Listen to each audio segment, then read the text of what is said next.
Shalom lekal achim ve'achot, to all my sisters and brothers, peace and welfare. It's Elia Ben Yaakov. Thanks for you all tuning in. I'm just sharing my learning experience with everybody as I get more in depth as far as in following my Hebrew customs, as I get more in depth as understanding. I've been had a relationship with the Most High, so that's not what I'm learning about. I'm learning more of my heritage and who I am, and the disciplines that comes along with being a part of the Yabarim Beit, or Beat, the house of the Yabarim, the house of the Hebrews. Today's lesson is going to be called the meaning of God's names. As I've been learning the Hebrew and I've been studying, and I watch other people, I've learned a lot from other people, and I got confused in the names. I see a lot of people are arguing and are becoming discouraged because they're not sure on how to pronunciate the name of the Most High, the Creator of all things. Because people are teaching them different doctrines, and that's because people are trying to go into the Hebrew and going into Strong's Concordance. Now, I'm not saying everybody that's teaching is doing that, but I study the Hebrew. I've been studying it for a year or so, and I've learned how to speak Hebrew. Pretty much, I find myself throwing Hebrew words into my everyday conversation, just like I use English, just to help me learn how it would be to speak Hebrew from that perspective in that mind frame. Because Hebrew is a language just like English, and it had rules, it had regulations, and there was ways that you would use words in order to interpret them a certain way, because certain words may mean multiple things, but it just not be the proper tense or the proper context for it to be used. So we're going to go into the names of the Most High Creator that has really become a major stumbling block amongst our congregations across the globe. And I just want to share something with everybody. If you don't agree, I'm open to your comments, and I pray that I don't lose anyone. If you're not used to learning, I'm not just a high energetic minister. I'm not a preacher. I'm just a young brother who's trying to learn his heritage, and I like to share that with everybody. Bashem Yahweh Alhim, Bashem Yahshua Hamashiach. So we're going to continue on.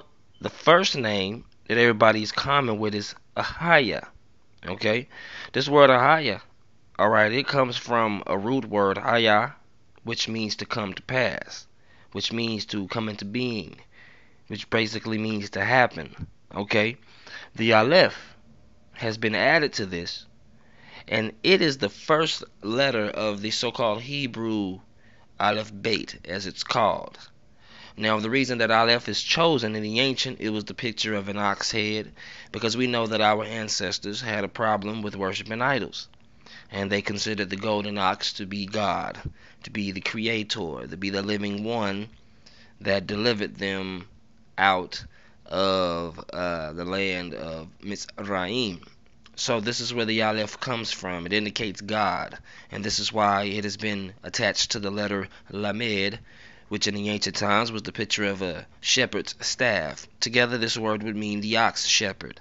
Okay, the ox shepherd would be one who shepherds the ox, of course, and that's who we see the Most High Creator as. He is our shepherd, all right, but he's our creator and our father, and he is also our strength and our wisdom and many other things. This word Aleph, is what it eventually being called. Eventually, I believe in ancient times it was just all, the two letters, the Aleph and the Lamed, and then eventually they called it Aleph, you know what I'm saying, and Aleph actually means to learn or to teach, so it all ties in together. But here, it is added to another word as a prefix, indicating that the action Haya, which means to come to pass, it is being caused by an individual.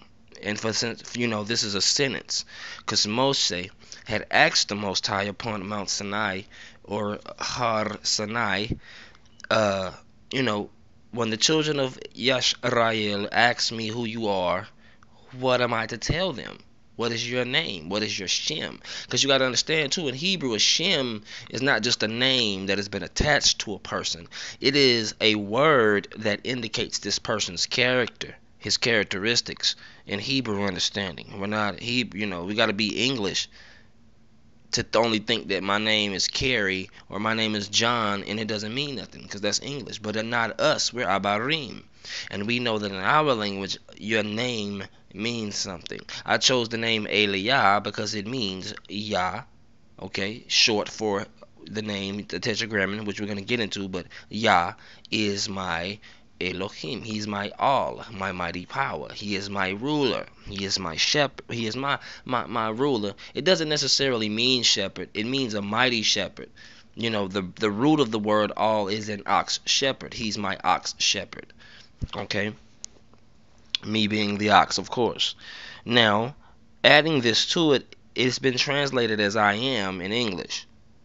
But really there's a word in the Hebrew, ani, and it has another form which is anoki or anki, and this word actually means I am, as far as in myself in its present state is when it would be used. And Hebrews were very much smarter than what sometimes we try to credit them, just like people do us today.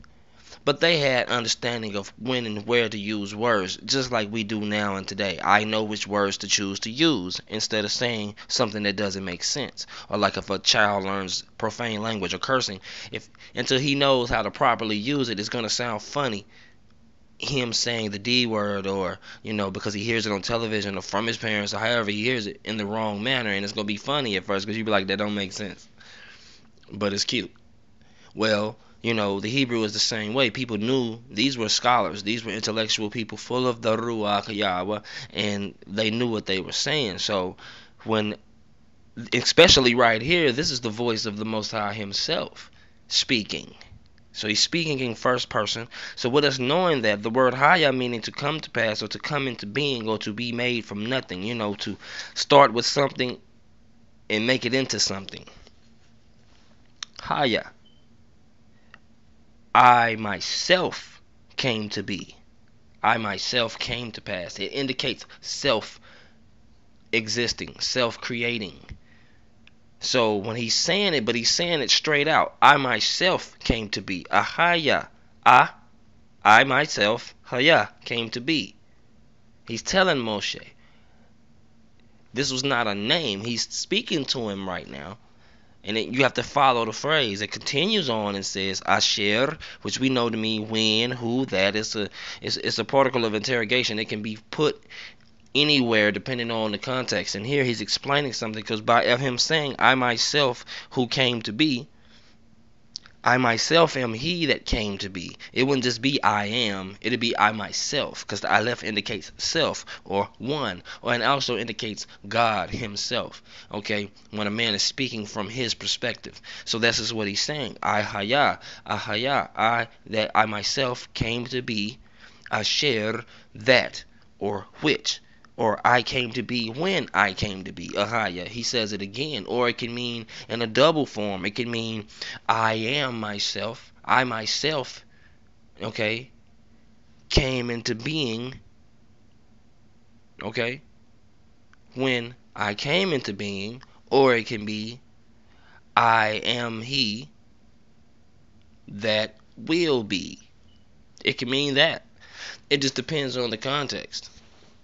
But we know that right now he's explaining who he is. So he's telling them, Ahaya, I myself came to be. Tell them that. When he says, Ahaya sent you. Tell them that I myself came to be. I don't need no name. I'm not the God of nobody else. There's no story that comes along to me with like the rest of the Egyptian gods. But notice something. In the next scripture, after he tells him, in the next verse, when he tells him, I think I'm in 3 and 6. I'm sorry if I didn't say the verse because I'm not thinking about it. I think it's Exodus 3 and 6. But he tells him, go and tell them that Yahweh comes into play now. Yahweh. Elohim, okay, of your fathers sent you. Because when we speak in English, if I'm speaking about someone else, you know what I mean?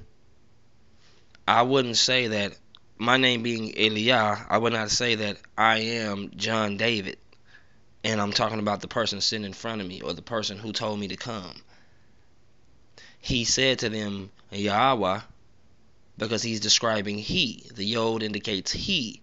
Okay, the wa that's been there added, it substituted the yod that was actually there in the root word haya, same root word, because these words are connected. I'm going to show you.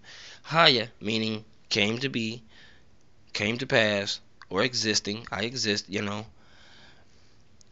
Him adding the yod and the wa there, it indicates an continual thing. So it's meaning now, you know, hawa, meaning that I am him that existed. I myself will exist, and I myself has existed. I'm sorry, I'm confusing. I'm sorry, y'all. I have existed, I am existing, and I will exist. And that's what he's indicating by saying Yahweh. But now it becomes he that has existed, he that will exist, and he that is existing. Okay? You know what I'm saying? And that is the call form, because we got to understand Hebrew. That is the call. That's the basic form of it. Ha, Yahweh. It's Yahweh. Simple. Okay? No other things added. There's no Yahweh ha, or none of that. You know, no Yahweh, because the he letter in the I'm gonna get into that in my pronunciation video, but the ha letter or the he letter is actually the h sound. It's not an h. It's not a consonant sound. It's a weak consonant. It's almost a vowel.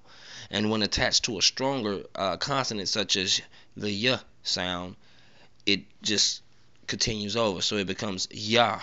And just like, you know, the wa is a hard consonant sound, and the h sound now becomes wa. So it's Yahweh. You see what I'm trying to say? You got it's not just Yahweh, it's Yahweh. That's the sound without consonants. Yahweh. Okay? Now, that call form indicates that. The simple action. He existed, he is existing, and he will exist. There's another form called he filled, which is Yahweh. Yahweh means he that brings forth existence. He that has caused existing. It's indicating the action that he did and what he has done. That would be the actual name, would be Yahweh.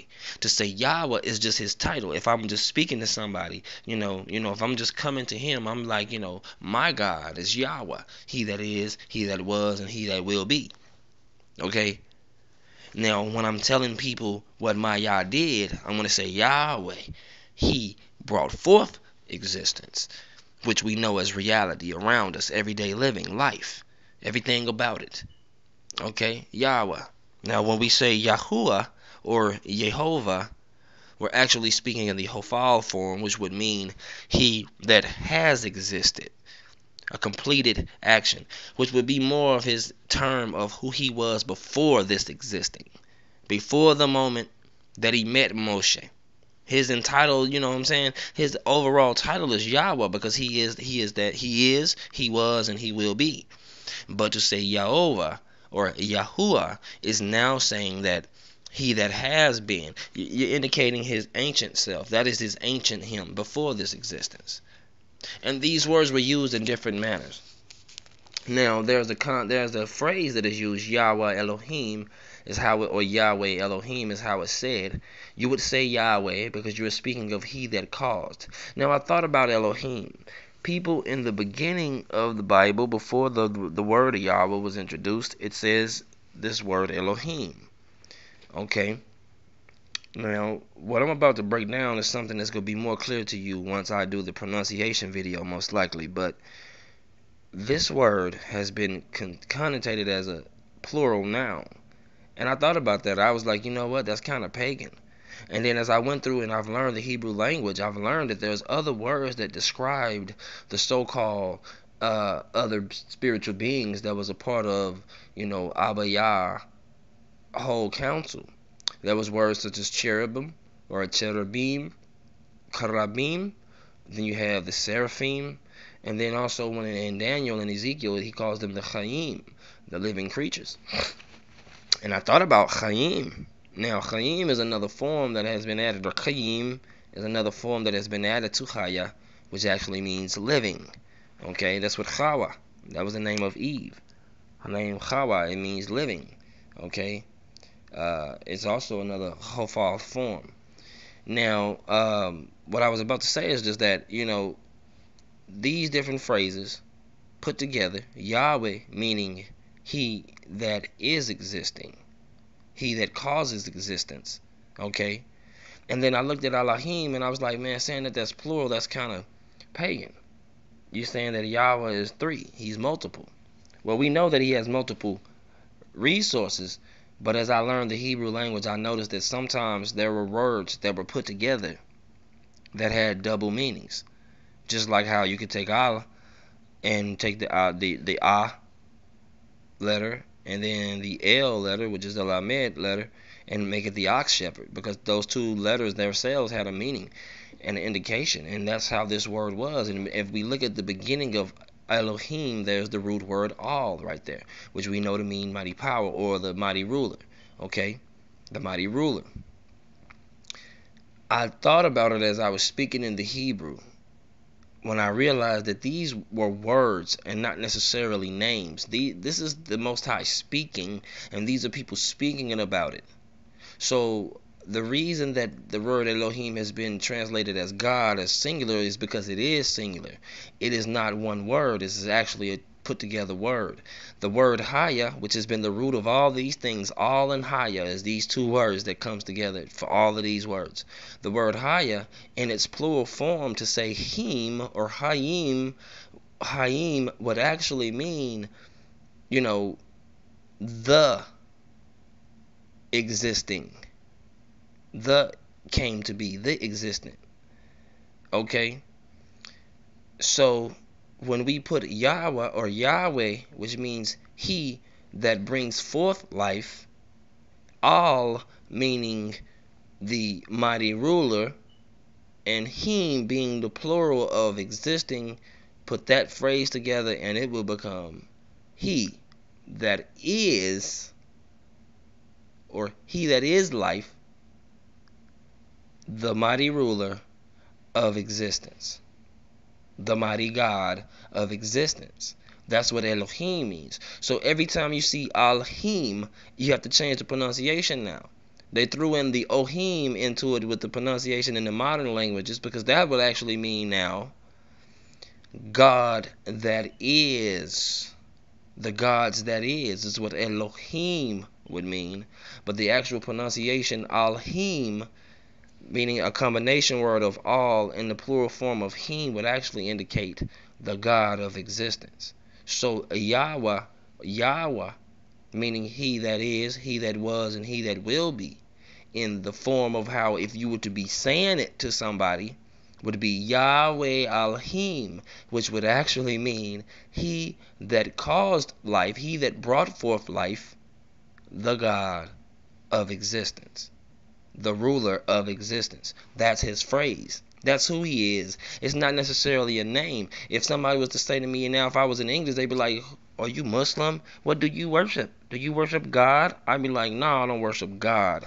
I worship he that brought forth existence, the mighty ruler of existence. Because it all ties together. It's interchangeable. It is not a plural word. To say Elohim, speaking as the mighty rulers, thinking it's a plural, that's kind of pagan. There were other words that were used for that. And also for those who say that Ahaya is the name, understand that in English, like I said, that'd be blasphemous, man. Like I said, if I said to you that I am David Stanley, but my name is Eliah, then that's not right. I'm taking somebody else's credit. So if we know that Ahaya is coming out of the Most High's mouth, and him saying that I myself came to be, I myself am existing, I myself am existing, not I am, as I myself am existing, I myself am life, because I am life, because I am existing, because I am he that came to be. All these different phrases that I'm shooting to you, however you choose to see it, but the context of what he was saying to the people is just that I am what I am. I became before anything else. I made myself, and I will be what I made myself. Okay, so tell them that he who made it. Because if I was to say Ahaya, now I'm putting myself in the first person. I personally take that as blasphemy. If I was to say Ahaya, because I would not say I, because I am not the one who became myself. He is the one who brought forth life. Yahweh. That's what a Yahweh means. He brought forth life. That's who I represent. He that has brought forth life. And people gonna argue with me. You're gonna disagree. But like I say, if you want to come at me intellectually. If you know Hebrew and you're a real scholar at the Hebrew and you have more information on what I'm speaking on, and we can put our information together and maybe do a longer video and better videos, then contact me. If you don't agree with me, just dislike the video. But don't shoot a bunch of nonsense at me unless you really know Hebrew. And I'm not trying to be cocky because I can be taught. Now, if you feel like you want to show me something in the English, then we can go over that. Then that's a whole different situation. If you feel like I was wrong about this, but you're gonna argue with me about this point I'm making, I'm talking Hebrew to you. I'm not talking English. So don't go back into the Bible and say that God said Ahaya, Asher, Ahaya, because it says I am who I am is what it says. Asher, Ahaya, Asher, Ahaya does not mean I am who I am. It means I myself exist because I myself exist. It's that simple. Tell them that I who exist, I am who exists, sent them. I created it all, man. I'm beyond it all, is what he said. Yahweh said that. I can't say that. I can't say that Ahaya. If I was speaking Hebrew, man, I can't say that. And we can try to turn it into a phrase and say we're just phrasing it because that's what he said. Well, no, he turned it around and he was saying it to Moshe that I am. But he told him to go tell them that he that was, he that is, and he that will be sent you. Shalom.